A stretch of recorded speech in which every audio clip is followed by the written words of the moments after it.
Ito pala may gagawin kaming water dispenser.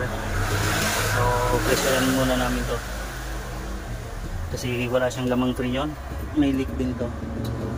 So ang ano dito, ligtis lang namin tong condenser niya. Yan, kulok na yung ilalim niya, nalamang dito yung leak niyan. Kadalasan naman dito.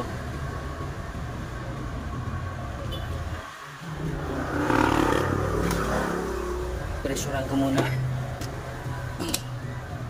para matesting namin, mahanap namin kung saan yung leak.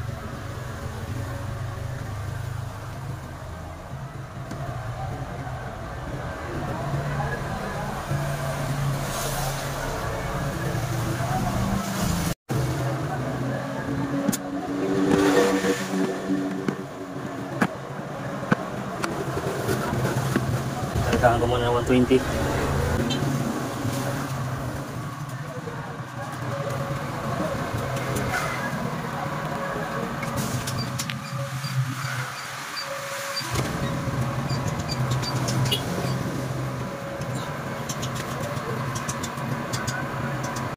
Ito guys, bumababa. Ayan o. So individual ko muna tong condenser nya. Ayan, kalasin ko yung tanggalin yung pressure.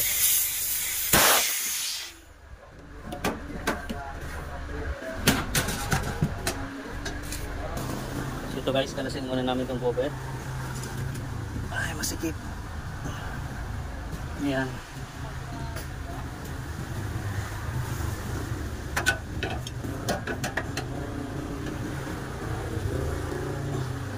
Masikip lang to.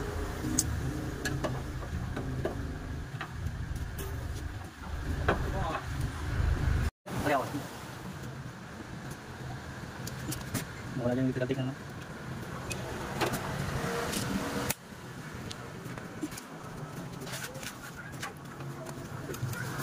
Ayan. Individual muna namin. Ito guys, sinagyan ko muna ng charging line niya para ma-individual ko to. Naibabad ko rin sa tubig.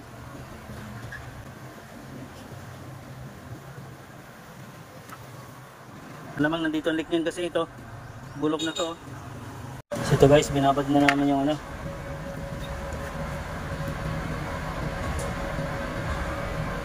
wala.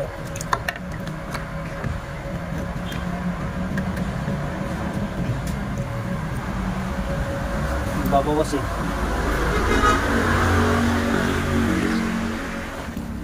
Still brush muna namin para ano, lumabas yung butas. Hindi kasi ng butas nito kaya hindi makita masyado.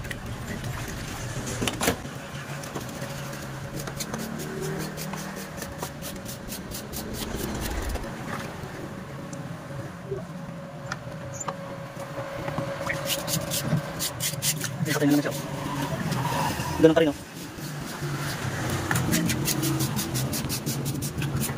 Ito pala guys yung water dispenser. I-assemble ko na lang to ulit kasi wala akong makitang leak. Wala naman siya, di naman siya gumagalaw. Ayan o, kahapon ko pa to binabad.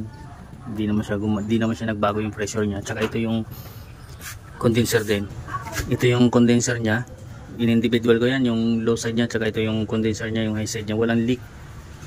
So ayan o, i-assemble ko na lang siya ulit para maikabit ko na. So ito guys, ibalik na namin yung ano, assembling ko na.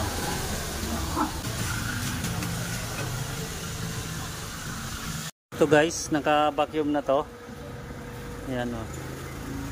Kargaan ko na lang to ng freon.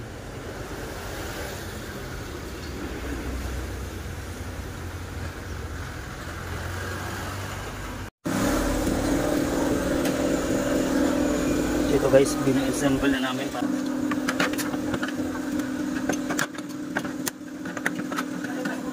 Flash air, kunti na lang yung doon sa puti.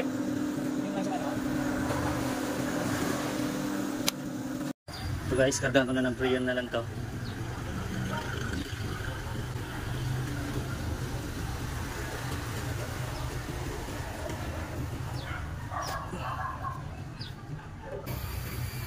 So ayan, nagkarga na siya ng freon.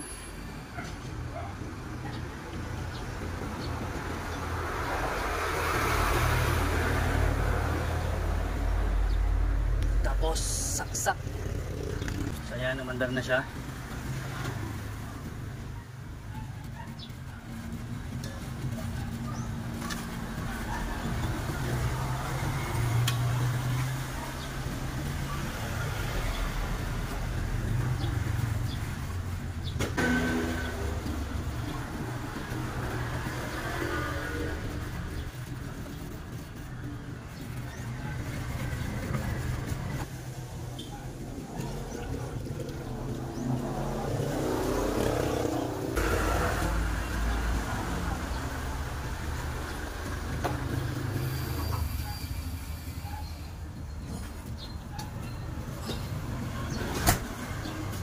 ito guys, okay na to yung karga niya. Pinch off ko na lang. Ayan.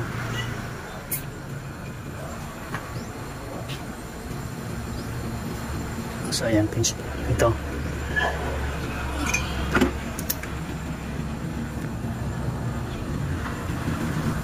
So ito guys, okay na, pinch off na.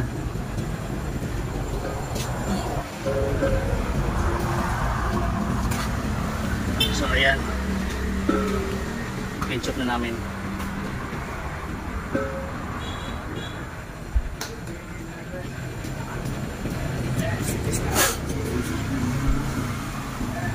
Hawak lang po.